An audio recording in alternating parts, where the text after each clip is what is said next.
Welcome to the M.O.W. channel. Today, we're going to talk about the terrifying case of Charles Cullen, the horrific killer who committed as many as 40 murders starting in 1988. Please hit that subscribe and like button. Now, let's start today's story. Charles Edmund Cullen was born on February 22, 1960, in West Orange, New Jersey. The youngest of 9 children, he grew up in a complicated and unstable home environment. His father passed away just 7 months after he was born, and his mother had to use crutches due to lasting injuries from a car accident she'd had as a teenager. By the time Charles was born, his siblings were mostly adults or had already moved out, so he basically lived alone with his mother. Tragically, his mother died in a car accident in 1980, when Charles Cullen was a senior in high school. This sudden loss was a huge blow to Cullen, deepening the feelings of isolation and depression he was already struggling with. After his mother's death, he began experiencing severe mental health issues, including multiple suicide attempts. These psychological struggles would haunt him for the rest of his life. In 1978,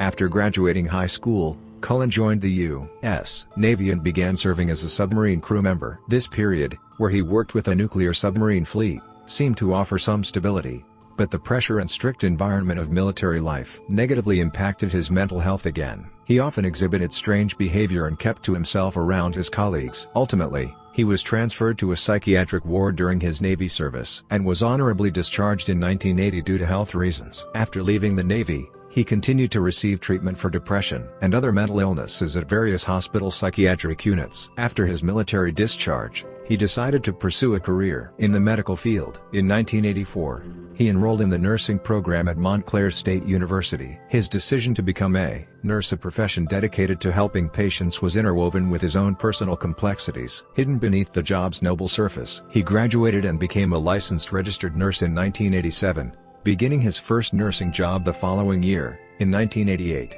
on the burn unit at St. Barnabas Medical Center in West Orange, New Jersey. His 5 years at St. Barnabas marked the start of his professional life, but also a time when his personal life was falling apart. During this period, he married Adrienne Baum and had 2 daughters, but his erratic emotional state and controlling nature strained the marriage. Eventually, his wife filed for a restraining order due to domestic abuse and harassment, and they went through divorce proceedings in 1993. It was at his first workplace, St. Barnabas Medical Center, where suspicious events began to occur. Shortly after Cullen started working there in 1988, a patient died from a drug overdose. Although Cullen wasn't immediately named as a suspect, this incident later hinted at the beginning of his serial behavior. After 5 years at St. Barnabas Medical Center, Cullen resigned in 1992. It's likely his resignation was connected to job performance issues or internal conflicts at the hospital. The pattern of not staying long at one job and frequently moving, which began during this period, soon exposed a dangerous weakness in the healthcare system that made tracking his professional trail difficult. The St. Barnabas years were the first stage where Charles Cullen, with his unstable mental state combined with a professional role, began to act out his darkest impulses. His history of depression, suicide attempts, psychiatric treatment, and military discharge all clashed with the responsibilities of his nursing job, amplifying the potential danger. In a position entrusted with protecting patients' lives, he became aware of the easy access medical staff had to drugs and the vulnerabilities of the patient management system. Even at this early stage, Cullen had started to find a way to project his personal pain and misery outwards. His status as a nurse granted him the secret power to determine life and death. His first job was the setting where this fatal combination was forged, and the sinister beginning of the crimes took root. After leaving St. Barnabas Medical Center, Charles Cullen's career path became the central axis, illustrating the geographical spread and temporal escalation of his tragic crimes. From the early 1990s until his arrest in 2003, Cullen worked at over 10 healthcare facilities spanning New Jersey and Pennsylvania. These frequent job changes weren't just career moves. They were a deliberate tool of concealment that allowed him to hide his patterns,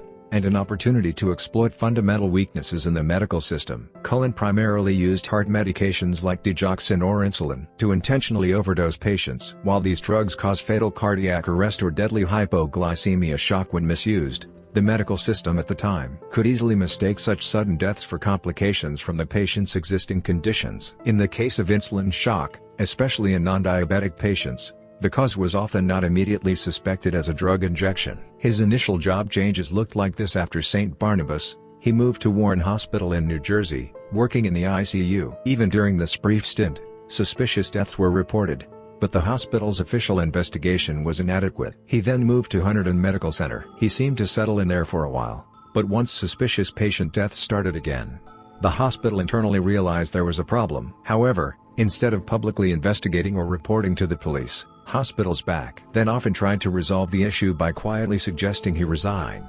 This passive response was a critical loophole that ensured Cullen had no formal disciplinary record, allowing him to easily move on to his next job. The biggest reason Cullen could move between so many hospitals was the lack of a robust and mandatory record-sharing system for employee transfers. In the 1990s, hospitals in New Jersey and Pennsylvania didn't have strong mandates requiring a nurse's previous employer to report or share information about past issues, minor disciplinary actions, or suspicions. As a result, even after being fired or pressured to resign from one hospital over suspicions, Cullen could easily get rehired at the next as a nurse with a clean record. In fact, some hospitals, desperate for nurses, even made the mistake of giving Cullen positive letters of recommendation, often omitting or downplaying previous concerns in the process. This pattern of hospital hopping was a complex result of hospitals prioritizing their reputation and trying to avoid lawsuits. Hospitals went to extreme lengths to avoid the negative media attention and potential litigation that might arise if a sudden patient death was linked to medical malpractice. Therefore, when a suspicious death occurred, they viewed internally handling the situation quietly and pushing the problematic employee out as the best course of action. This cartel of silence became a safety net that extended Charles Cullen's killing spree. Cullen worked at various facilities, including Lehigh Valley Hospital, Easton Hospital, and St. Luke's Hospital. He tended to prefer units like the ICU or cardiac wards, where patients were severely ill, drug use was frequent, and emergencies were common. This environment made it easier to mask his actions as either natural deaths or simple medical errors. During this period, Cullen sometimes displayed erratic mood swings and unstable behavior at work. Colleagues noticed his obsession with certain medications or his abnormal access to patient charts, but these suspicions were often dismissed within the nursing staff as personal grievances or gossip, and they never led to a systematic report or investigation. Structural failures in the system, alongside the professional culture and practices within the healthcare community, were also factors that enabled Cullen's long-term crimes. In 1998,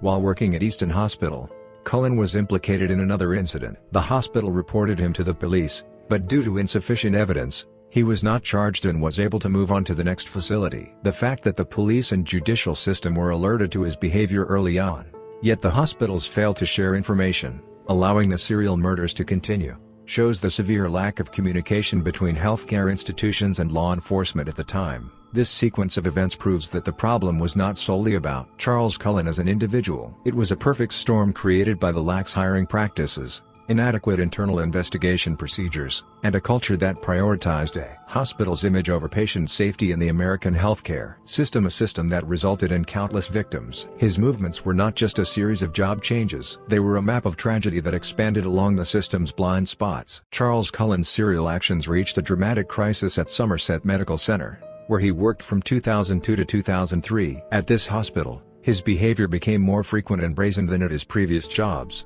finally raising suspicions that simply could not be ignored. This period marked both the peak of Cullen's crimes and the crucial turning point where the healthcare system finally recognized the danger and began to respond. During Cullen's time at Somerset, there was an abnormal increase in deaths due to unexpected hypoglycemic shock and sudden cardiac arrests. Specifically, cases of patients with absolutely no history of diabetes suddenly going into fatal low blood sugar states started happening. Repeatedly a serious red flag for the medical staff. Nurses began to notice a coincidence, too frequent to be accidental, between the timing of these unusual events and Cullen's work schedule. Hospital safety officers and senior administrators noticed this pattern and initiated an unofficial internal investigation. This probe was conducted very carefully and secretly, largely due to concerns about the hospital's reputation and potential litigation risks. They began closely reviewing Cullen's patient medication records, where they spotted significant anomalies, evidence that Cullen had accessed unprescribed digoxin and insulin or had manipulated administration records. Administrators like Amy Kirsch,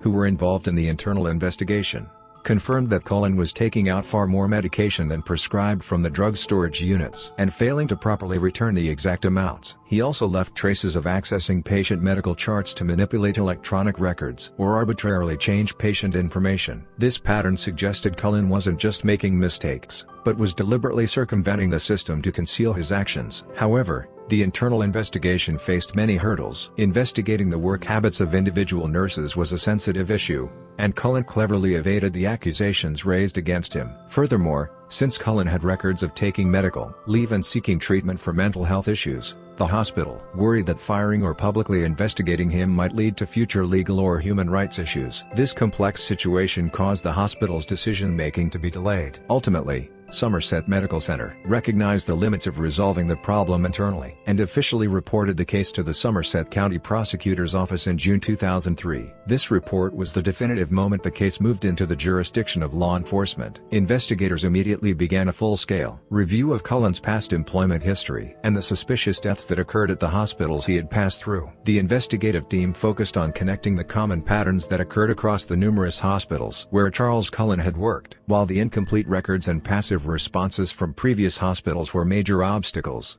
Somerset Hospital's detailed records and testimonies provided powerful evidence. Investigators, advised by medical experts, analyzed the fatal effects and administration patterns of the drugs. Cullen was suspected of using digoxin and insulin. The prosecution faced the most critical and challenging task: securing physical evidence. The process of exhuming and performing toxicology screens on the bodies of patients who died from overdoses was extremely complex. Insulin, especially, breaks down relatively quickly in the body, making it difficult to detect its presence after a period of time. Given these technical difficulties, the investigative team had to focus all their efforts on gathering indirect and circumstantial evidence. This moment of crisis was a turning point that raised fundamental questions about how responsibly healthcare institutions should act for patient safety.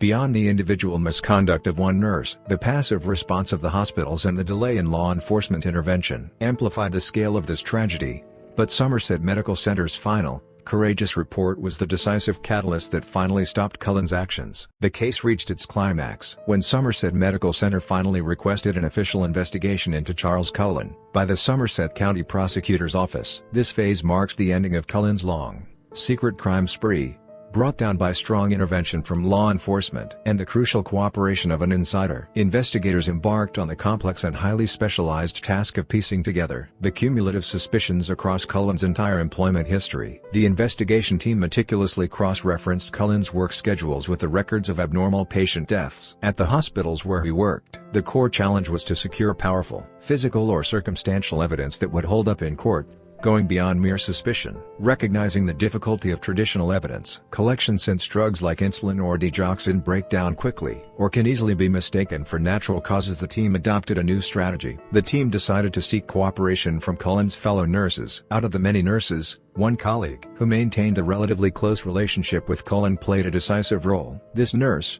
known as Amy, was one of the few co-workers Cullen trusted. The team planned to use Amy to approach Cullen, exploit his psychological state, and prompt him to admit to his crimes. Amy accepted this dangerous and sensitive mission. She arranged casual meetings with Cullen and engaged him in conversation, all of which were secretly recorded by the investigative team. Amy pretended to understand Cullen was going through a tough time, carefully asking him questions about his actions, whether his intent was to stop the patient's suffering or if there was another reason. During these conversations, Cullen gradually started to make indirect admissions or reveal signs of psychological guilt about what he had done, though never an outright confession at first. The recorded conversations included content where Cullen hinted at using specific drugs or suggested his actions were not just simple mistakes. Crucially, when Amy warned him, "You could get arrested because of this," Cullen's reaction provided the investigative team with decisive confirmation. These recordings added powerful circumstantial and psychological evidence to an investigation that was severely lacking in physical proof. In December 2003, having secured enough evidence in the crucial audio recordings, the investigative team arrested Charles Cullen. During the police interrogation, Cullen initially denied his actions outright or gave ambiguous statements. However, when investigators presented him with all the evidence, particularly the transcripts of his conversations with Amy, Cullen realized he could no longer deny the truth and finally began to admit what he had done. His confession was gradual. Initially, he only admitted to the deaths of a few patients, but as the investigation progressed and records from the hospitals he had worked at were presented, The number of victims he admitted to grew shockingly. Cullen eventually confessed to murdering 29 patients and attempting to murder 6 others. His confession was the culmination that revealed the full scope of a tragic series of events that had been secretly carried out under the healthcare system's nose for decades. It was through this confession that the true scale and severity of the case were finally exposed to the world. Charles Cullen's arrest and confession sent massive shockwaves through the communities of New Jersey and Pennsylvania, as well as the entire American healthcare establishment. His decades of secret crimes, committed while moving through countless hospitals, finally culminated in a judicial reckoning. This final stage served as a catalyst for a fundamental re-evaluation of ethics and accountability across the healthcare system, going beyond the punishment of Cullen himself. In March 2004, Cullen pleaded guilty to multiple counts of murder and attempted murder. His confession officially cemented the scale of the tragedy he had committed. He ultimately pleaded guilty to the murders of 29 patients and the attempted murder of 6 others. While prosecutors and investigators suspected his true victim count was much higher, they pursued legal accountability for what they could definitively prove. The climax of the judicial process was his sentencing. In 2006, Cullen received his sentence in both New Jersey and Pennsylvania courts. He was sentenced to multiple consecutive life terms without the possibility of parole. The combined sentences ensured he would spend the rest of his life in prison, representing a measure of judicial justice for the victims and their families. The sentencing hearings were incredibly emotional and somber. Victims' families were given the opportunity to deliver powerful victim impact statements, testifying in court about the pain and loss they had endured. These statements vividly conveyed how Cullen's actions, far from being just an isolated incident, had left deep and permanent scars on countless families. Cullen remained largely silent or expressionless while listening to the families' testimonies, which only amplified their anger and sorrow. The judge offered Cullen a final chance to speak and apologize, but he refused. Cullen is currently incarcerated in a New Jersey state prison. The true lasting conclusion of this case went beyond Cullen's personal punishment and focused on fundamental reform of the healthcare system. Cullen's case clearly demonstrated the fatal consequence of hospitals attempting to quietly cover up issues by handling suspicions of improper nurse conduct internally, rather than reporting them to the police. The fact that hospitals, fearing lawsuits or reputation damage, concealed problems and allowed the employee to be rehired at another facility, was a major factor that prolonged this tragedy. Consequently, there was a powerful public demand across the United States to strengthen the system for sharing employee disciplinary records. Reflecting this need for reform, New Jersey enacted a law related to these practices. This legislation is often informally referred to as the Charles Cullen Law. The law mandates that healthcare facilities must check an applicant's disciplinary history and employment issues at their previous workplaces during the hiring process. It also pressured hospitals to establish protocols that mandate immediate reporting to law enforcement when suspicious deaths or employee misconduct are suspected. These systemic changes have fundamentally redefined ethical standards and employment practices. In the medical field, the Cullen case resulted in a major strengthening of the scope of healthcare professionals' responsibilities and hospitals' duty of transparency. A culture that prioritizes patient safety has spread, and healthcare institutions can no longer absolve themselves of responsibility by only handling issues internally. Although this story began with a tragedy, it ultimately stands as a historical legacy for improving patient safety measures within the American healthcare system. That concludes today's story. Please hit the subscribe, like, and notification buttons. We'll be back tomorrow with a new case and mystery. Thank you for watching.